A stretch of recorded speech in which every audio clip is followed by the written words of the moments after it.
Сәлеметсіздерме?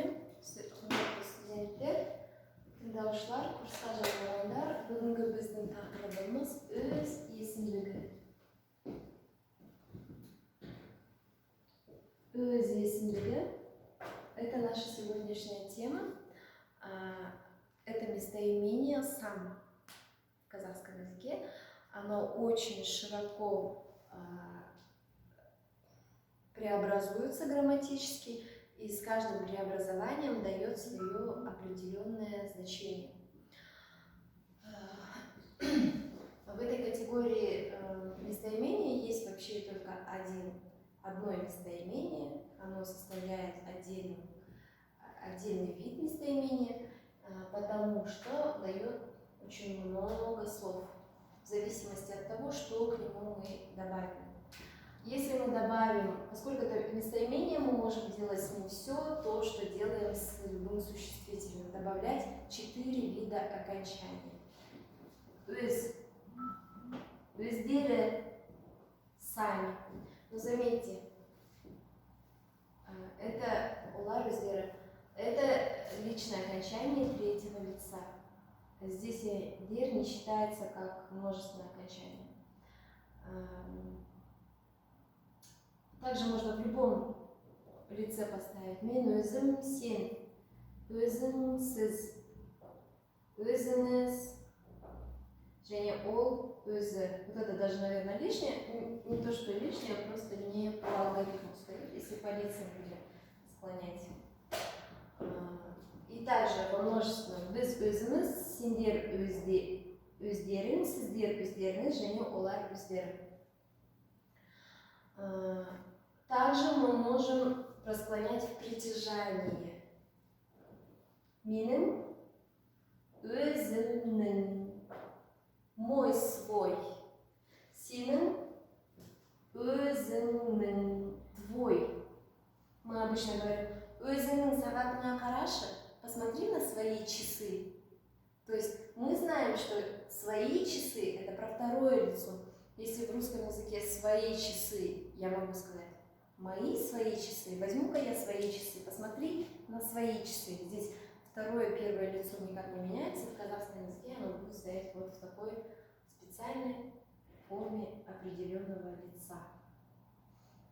И также, соответственно, вот это падеж можно в любой другой падеж поменять. Өзім, например, в барсеттік, мне самому, өзіңе, тебе самому, өзіңе. Это у нас барсеттік, это у нас элексеттік. Также можно в шығысеттік, во все падежи абсолютно. Например, өзімнен, өзіңнен. Но только заметьте, чтобы поставить в любой падеж, нам нужно сперва просклонять лично, в притяжании. Өз, здесь неправильно я вам выделила, мен өзім, өз, сен, өзің. То есть мы сперва его склоняем в притяжании, потом мы добавляем все падежи. И еще хотелось бы синтаксическую роль данного местоимения уточнить. Если у нас стоит вот в этой форме, только в притяжании, это будет обстоятельство. Мысалы, мен тапсырманы өзім орындаймын. Я сам выполню, буду выполнять тапсырма задание. Здесь оно будет обстоятельством. Если стоит в любом падеже, это будет, соответственно, дополнение толықтауыш. Мысалы, өзіңе қарашы. Посмотри на себя. На кого? На себя толықтауыш.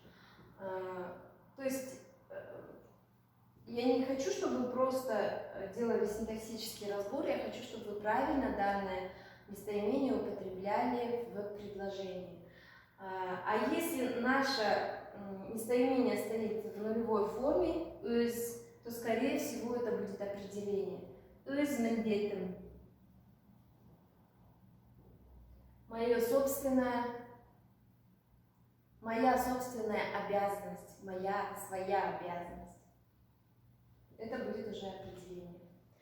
Вот таким образом у нас образуется очень много слов от местоимения «өз». Достаточно только поставить его в определенную форму, которая образуется посредством 4 окончаний. И еще у нас «өз» может образовать различные словосочетания устойчивые, например, «өз бетінше», самостоятельный, ну и прочее. Хочу отметить то, что данное местоимение позволит вам повысить, расширить свой словарный запас. Все практические задания прикреплены ниже данной грамматической лекции. Назарларыңызға рахмет.